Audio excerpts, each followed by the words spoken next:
Hello, welcome. It's Wednesday, June 24th. The church invites us to celebrate the birth of John the Baptist. I want to begin by telling about my experience of this feast day. It was in the year 2000. A good friend of mine, Jim, invited me to join him on a pilgrimage to be one of the two priests with a busload of other people going to the holy places of Europe, Spain, France, Scotland, England, and Wales. Obviously, the high point and center point was a visit to Lourdes, and it indeed was more than I imagined and expected, a very sacred and holy and powerful experience.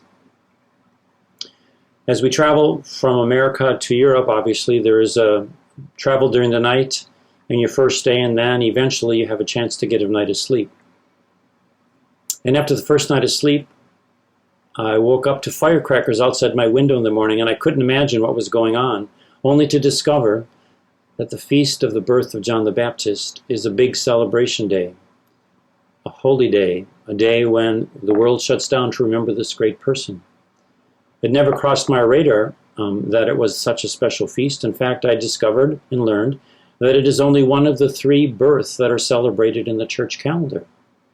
Mary, John the Baptist, and Jesus. Those are the three births. And so obviously, John the Baptist had this very special story. Zechariah and Elizabeth had not had a child, and yet Mary learned from the angel Gabriel that she had indeed conceived. And as you know, Zechariah was in the temple when this news came, and he didn't believe the angel, so he became mute. And when the child was born, everyone thought they would name him after his dad, Zechariah. But Elizabeth said, no, his name will be called John.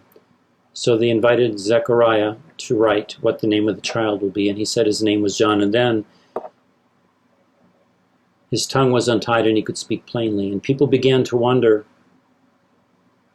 what will this child be? And obviously God had great plans for him, and he was faithful to that plan. John became a powerful figure, a great prophet. Many followed him. Many wondered if he was the one that was to come, and he was very clear that, no, I was not the one. He came to point out who Jesus was. And whatever you and I were born to, whatever our special callings and vocations in life are, I'd like to think that we would join John the Baptist in that particular special calling, that we are to point out this one in our midst, the one God sends. And very often, we find him in all kinds of places, but especially in the last, the lost, the least, and the lonely, in the poor, in the struggling, and the oppressed. So what will this child be? That was their question. What will you be?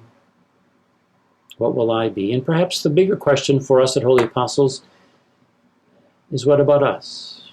What will we be? What have we been? What are we called to do here and now today? Simple updates about the parish. We're probably beginning to move to have this reflection be available to you on a Thursday morning as we deal with all the different people who touch this to make it happen. So if you don't get it next Wednesday, be aware that we're moving towards probably a launch on a Thursday morning in soon time.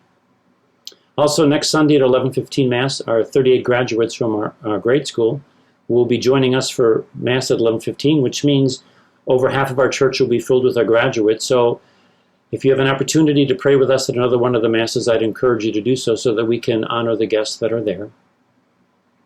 Again, thank you for your continued generosity, for your continued prayer for us.